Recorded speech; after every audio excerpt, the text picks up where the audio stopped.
Alô, caros amigos do Speed, está no ar mais uma edição do programa Curva do S. No programa de hoje, a sexta etapa do Chase, a prova de Martinsville. A Lúcio Coelho nos fala sobre o trabalho dos pilotos fora da pista, o segmento de arrancadas e, como sempre, o correio da semana.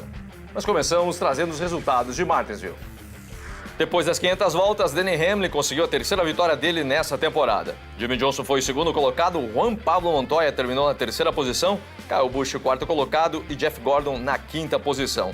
E Sérgio, depois da prova, Denny Hamlin estava bastante feliz porque parece que ele está feliz com a temporada. Terceira vitória, ele nunca tinha conseguido 3 vitórias no ano e para ele está feliz, tá? Era só sorrisos. Tá bem o Denny Hamlin, foi uma pena. Ele chegou no Chase como um dos pilotos mais fortes, chegou entre os 5 primeiros na tabela do campeonato e estava vindo bem no Chase, até que 2 resultados infelizes acabaram deixando o Denny Hamlin, tiraram absolutamente qualquer chance dele de um bom resultado no Chase, mas a prova dele foi excelente, mostrou que está em excelente fase, ganhou o relógio que é um relógio do vovô. Enorme, o relógio do vovô, que é Mark o Martin. prêmio, que é o prêmio para os pilotos de Martinsville. Fez uma excelente prova, veio lá de trás. Destaque também para Jimmy Johnson, Roberto. A gente tem que responder, ele é o rei de Martinsville. 5 vitórias nas últimas 6 provas, sem contar essa. Um excelente segundo lugar, até certo ponto parecia que ele ia levar a prova, mas Denny Hamlin levou a melhor. Destaque também para o Buschinho, claro, Montoya,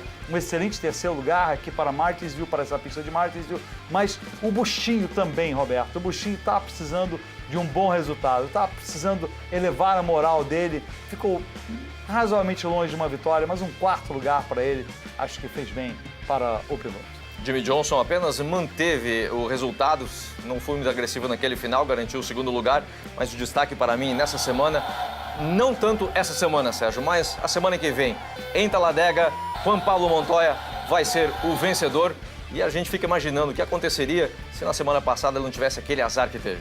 Roberto, essa história de se, você insiste nessa história, é engraçado. Se eu falo se os pontos fossem como antigamente, Jeff Gordon teria mais 2 campeonatos e Jimmy Johnson... mas você fala isso. Então eu digo a mesma coisa, ó. Se o Montoya não tivesse tido azar, não existe isso, Figueiredo. Todo piloto tem sorte, tem azar, tem bons momentos. Nesse ponto, sou o primeiro a reconhecer. Jimmy Johnson está colhendo o que plantou. Tem a vitória e merece a vitória. Segundo lugar, mas está merecendo ocupar a liderança do campeonato, está fazendo um bom trabalho. Se é história para você contar para as suas crianças, Figueiredo, os seus filhos. Se o papai tivesse feito outra coisa, talvez isso é sim, Roberto Figueiredo. Vamos ver então os frutos da colheita de Jimmy Johnson agora na tabela de posições.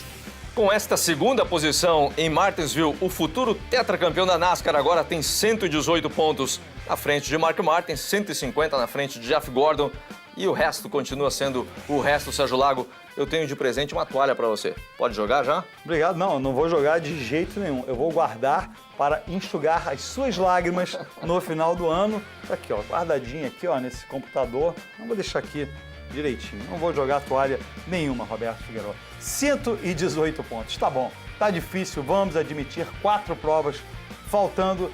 Mark Martin teria que fazer a cada uma dessas provas, 118 pontos, 120, 30 pontos por prova, em média, o ganho em cima de Jimmy Johnson. Não é impossível. Lembrando, a competição ele não vai comer essa diferença aos pouquinhos. Se ele comer essa diferença e chegar lá, será por uma ou 2 atuações desastrosas de Jimmy Johnson. Um acidente, um problema de motor, que ele ganha 60, 70 pontos numa prova. Jeff Gordon agora, eu considero, vai precisar de muita sorte e Tony Stewart e Juan Pablo Montoya de mais sorte ainda. Me lembro um telespectador perguntou, querendo uma esperança, se existiam as chances matemáticas do Montoya. Existe. Existe. Existe, de fato. Ele estaria 200 pontos, 4 provas, 50 pontos. Um desastre em Talladega pode diminuir a diferença de Montoya para Jimmy Johnson em 100 pontos fácil.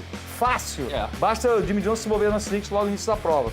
Mas aí, esse acidente vai acontecer? Eu acho que não. Vai ser difícil se a gente matematicamente falar, Sérgio, são 800 pontos que ainda estão por serem disputados e pode ir para qualquer piloto esses 800 pontos.